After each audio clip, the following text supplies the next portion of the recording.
আসসালামু আলাইকুম everyone, welcome করছি আমার ইউটিউব চ্যানেল ও ফেসবুক পেজ থেকে। আশা করি আপনারা সবাই ভালো আছেন। আলহামদুলিল্লাহ, আল্লাহর রহমতে আমি ভালো আছি। আপনারা বর্তমানে জানেন বাংলাদেশ জিম্বাবুয়ে টি-20 সিরিজ চলতেছে।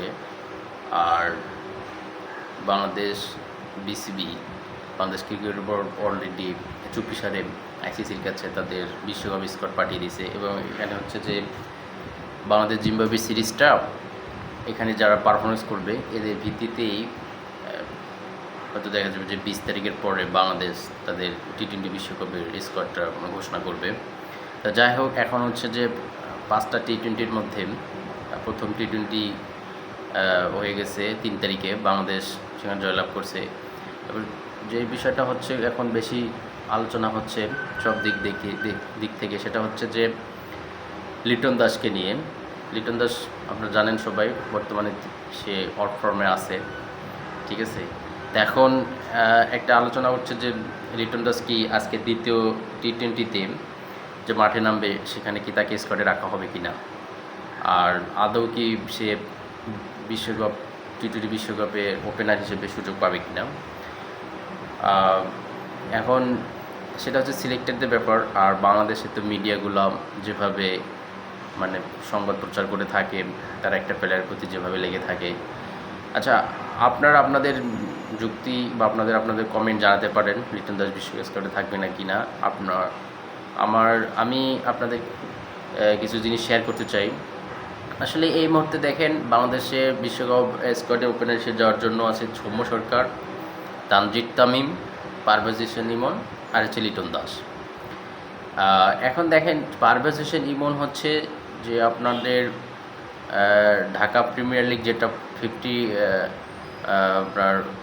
ওভারে যেটা হলো, সেখানে হচ্ছে যে সে খেলছে। এটা কিন্তু ওয়ান ডে ফরম্যাট, সে কিন্তু টি-20 ফরম্যাটে খেলেনি। এবং বিপিএল যে হয়ে গেছে, পারভেজ হোসেন ইমন ওইভাবে সুযোগ পায়নি, এবং যেটুকু সুযোগ পেয়েছে ওইভাবে কাজে লাগাতে পারেনি।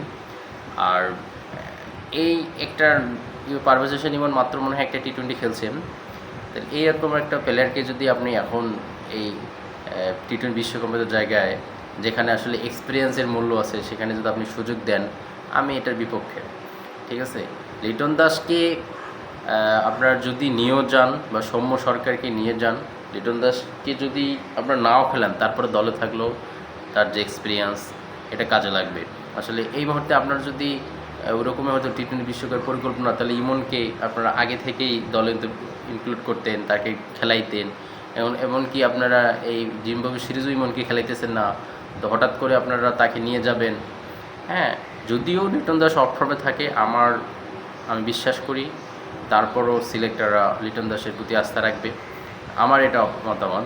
আপনারা আপনাদের মতামত কমেন্ট বক্সে জানাতে পারেন যে লিটন দাসকে আদৌ রাখা দরকার কি না। দেখেন, আপনারা যে অস্ট্রেলিয়ায় কিন্তু আপনার ডেভিড ওয়ার্নারের মতো প্লেয়ারকে রাখা হয়েছে, যে এক্সপিরিয়েন্স তারা গুরুত্ব দিছে। হ্যাঁ, যেখানে আমেরিকা যুক্তরাষ্ট্র বা আপনার ওয়েস্ট ইন্ডিজের মতো জায়গায় ডেভিড ওয়ার্নারের খেলার অভিজ্ঞতা আছে। তা লিটন দাস যদিও অফ ফর্মে আসে, আমার বিশ্বাস সে ফর্মে ফিরবে এবং তার ইনক্লুডটা অনেক দরকার হবে দলে। এক্সপিরিয়েন্সের একটা ব্যাপার আছে। এক্সপিরিয়েন্স হিসেবেও হচ্ছে আমার মনে হয় তাকে আরেকটা সুযোগ দেওয়া দরকার ওয়ার্ল্ড কাপে, ঠিক আছে। এভাবে নতুন যে পারভেজ হোসেন ইমন, হ্যাঁ, সে একটা বড় মঞ্চে যে কীরকম করবে। তানজিদ তামিম তো নতুন, সে ভালো খেলতেছে, ঠিক আছে। তো এখানে এক্সপিরিয়েন্সের একটু অনেক মূল্য আছে। তাই আমি আশা করব সিলেক্টররা বাকি ম্যাচগুলো জিম্বাবুয়ের সাথে তাকে দলে রাখবে, খেলাবে ওপেনার হিসেবে। এবং যদি সে ওরকম পারফর্ম না করে, তারপরেও আমার বিশ্বাস তাকে দলে রাখবে। তা আশা করি আপনারা আপনাদের মূল্যবান কমেন্ট জানাতে পারবেন। Thanks watching my video. আমার নতুন চ্যানেলটি সাবস্ক্রাইব করবেন, পাশে থাকবেন। ধন্যবাদ। আসসালামু আলাইকুম।